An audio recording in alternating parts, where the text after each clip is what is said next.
Shakespeare Outdoors. Originally, Shakespeare in a semi-outdoor format. The Globe Theatre, everybody's pretty familiar with the Globe Theatre, did not have a roof. And most of the patrons did not sit, they stood in the center and they watched the Shakespeare and enjoyed Mr. Shakespeare's writing. And out here, I think it's a great opportunity. We live in the mountains. There aren't a lot of indoor theaters available, and we've got a bunch of outdoor settings. Great scenic views. St. Clair Farms has a wonderful pond in the background for us to do a show. It's also got the mountain landscape. But Shakespeare Outdoors is just kind of, it's a little bit more natural for the language. We can interact with the audience, we can go into the audience, we can allude to things outside. There's a lot of language in Shakespeare that would indicate that you are outdoors. So it also makes a lot of those kinds of things easier. And it's fun. It's a lot of fun to do.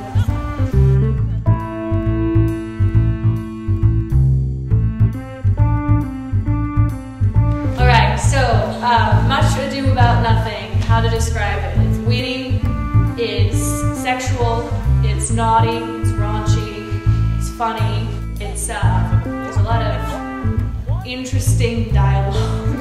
And with our 1920s twist, we've got all the fun stuff. And then we've got boozing, we've got drinking, we've got dancing, we've got partying, and who doesn't love to watch that, right? We've got some really, really fun characters. We spend a lot of time bantering, a lot of time yelling at one another. There's a lot of opportunity for comedy in the writing, but there's also a lot of opportunity in comedy with the actors in terms of blocking.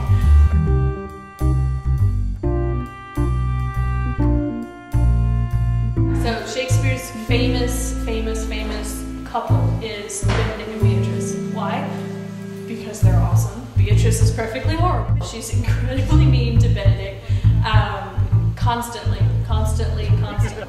harping on him, being mean to him, making fun of him, to other people, and Benedict gives it right back to her. So it's great when they're tricked, and there are about 3 really famous scenes that they have together.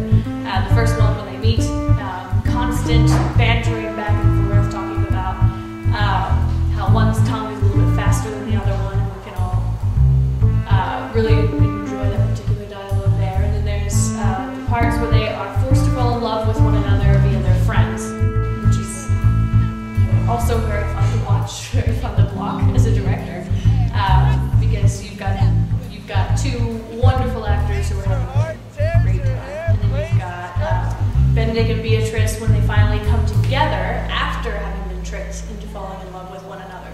So you've got these 2 couples coming together who originally have shown nothing but almost loathing towards one another, and suddenly they have to show affection, and neither of them are quite sure how to go about doing it, so it's pretty funny to watch.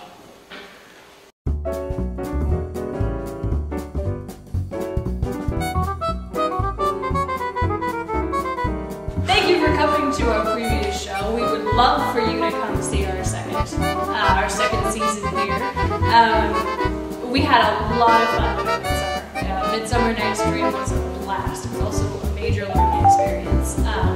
For this show, we've had a little bit more preparation time, so we really had an opportunity to delve into everything, and delving into the acting, further the directing, the set.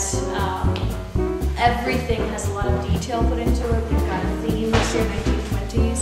That should be a lot of fun to work with. It's something we're familiar with. It's something that's a little bit easier to relate to in the Renaissance time period. But we would love for you guys to come out and see it.